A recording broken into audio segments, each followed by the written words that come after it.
Voilà, dans quelques instants, on va avoir plaisir à retrouver Sophie Stadler. Voilà, on a un petit souci technique, on va réinitialiser tout ça, vous inquiétez pas.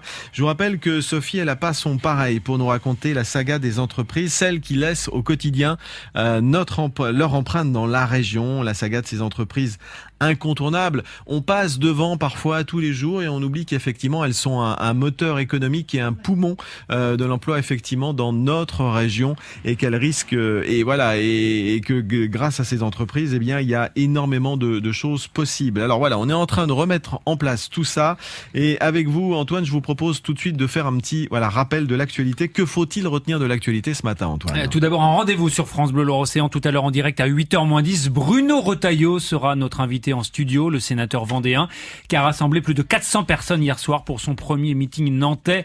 Il se veut l'homme du rassemblement de la droite et du centre pour les prochaines élections régionales en Pays de la Loire.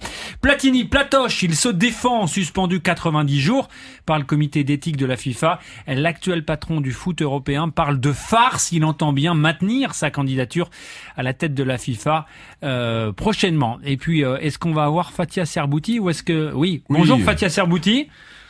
Bonjour. Bonjour. Comme chaque matin à cette heure-ci sur France Bleu Loire-Océan, on se demande pourquoi ce matin les foulées du tram sont-elles aussi populaires. Alors on dit foulées nantaises maintenant. C'est dimanche après-midi, il y a déjà plus de 8000 inscrits, 700 coureurs sur liste d'attente. Pas la peine d'essayer d'y aller dimanche. C'est complet depuis bien longtemps, c'est 14 km et demi. Cette année, le départ c'est à la Chapelle-sur-Inde. Fatia Serbouti, vous les avez gagnés combien de fois ces foulées du tram? Alors ça fait 8. 8 fois. Bon. Et vous les courez j'imagine dimanche? Tout à fait. Oui, j'espère encore une victoire. Eh ben, c'est tout le mal qu'on vous souhaite, Fatia. Pourquoi est-ce que c'est aussi populaire, ces foulées du tram, vous qui les connaissez bien? Eh ben, justement, c'est une des rares courses où donc l'inscription est gratuite et ouverte à toute personne, quel que soit son niveau, qu'il soit licencié ou non licencié. Voilà, il y a de tout. Il y a des gens qui courent très vite, il y a des gens qui ont jamais couru, qui débutent. Voilà, d'où la popularité de cette belle course, quoi. Mais est-ce qu'on peut se lancer dans les foulées du tram? C'est quand même quasiment 15 km. Si on court jamais, il faut quand même un minimum d'entraînement? Tout à fait. C'est pour ça que c'est une course qui est très étrange parce que vu la distance, souvent les gens qui ne courent jamais se lancent sur un 10 km. Et cette course, malgré la distance, tous les ans, à la même époque, les gens se fixent cet objectif parce que justement c'est une course qui est un peu différente, qui part chaque année d'un endroit différent. Donc voilà, c'est étrange, mais d'où sa popularité, c'est malgré la distance, les gens se lancent dans cette aventure qui même débutant. Mais faut quand même s'entraîner avant de faire ces 14 km et demi. On n'y va pas comme ça, la fleur au fusil, si on n'a pas couru régulièrement quand même dans les semaines précédentes. Ah oui, tout à fait. Ouais, l'entraînement est vraiment important. Il faut au moins tenir, pouvoir courir 1 heure pour pouvoir faire les foulées du tram et pas arriver. Il faut au moins pouvoir courir 1 heure sans problème. Vous tenez vous aussi, Fatia Serbouti, une boutique dans le centre-ville de Nantes pour le running. Vous sentez là depuis des années un engouement, un développement de la course à pied. C'est vrai qu'on a l'impression comme ça, j'allais dire c'est au feeling, qu'il y a de plus en plus de gens qui courent. On voit ça sur les bords de Loire, sur les bords de l'Erdre, sur les bords de Sèvres le dimanche matin, etc. Il y a un engouement. Oui, tout à fait. Tout à fait. Moi, je suis vraiment bien placée du coup parce que je suis là pour justement les équiper, les conseiller. Et je suis en fait dans le domaine de la course à pied. J'étais athlète. Aujourd'hui, je propose en fait mes conseils et mon équipement aux gens. Et je vois que l'évolution est vraiment importante. Les gens le font pour le bien-être, pour se sentir bien, mais aussi pour se fixer un objectif, pour se dépasser soi-même. Parce que la course à pied, au-delà des performances, au-delà des courses, ça fait aussi du bien dans la société dans laquelle nous vivons aujourd'hui. Ça nous apporte beaucoup au niveau mental, au niveau bien-être.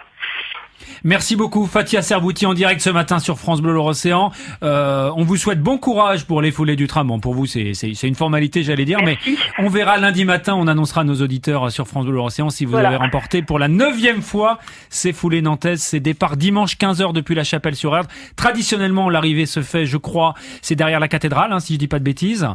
Tout à fait. Saint-Pierre. Cours Saint-Pierre. Et vous pouvez évidemment aller encourager. Il y aura énormément de monde en ville pour ces foulées nantaises. Dimanche, bonne journée, Fatia Serbouti. Au revoir. Merci, au revoir.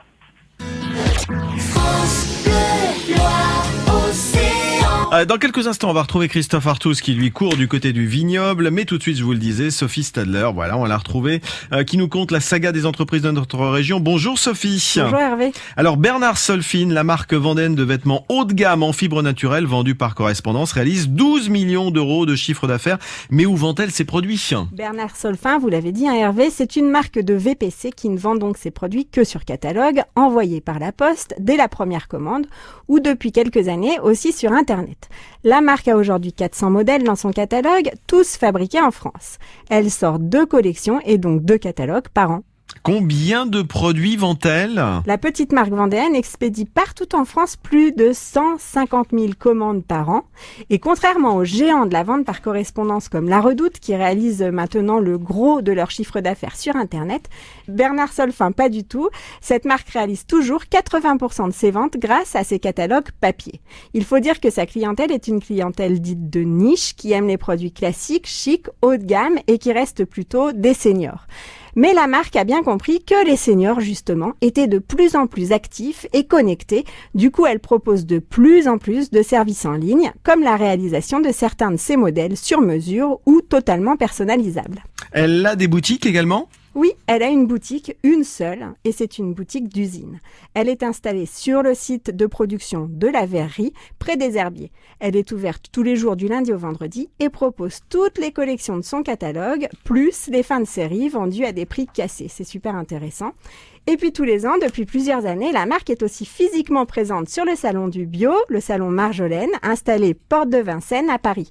Cette année, prenez rendez-vous, ce sera du 7 au 17 novembre. Et merci Sophie, on vous retrouve pour nous conter la vie des entreprises incontournables de notre région dès lundi. France Bleu, Loire, Océan.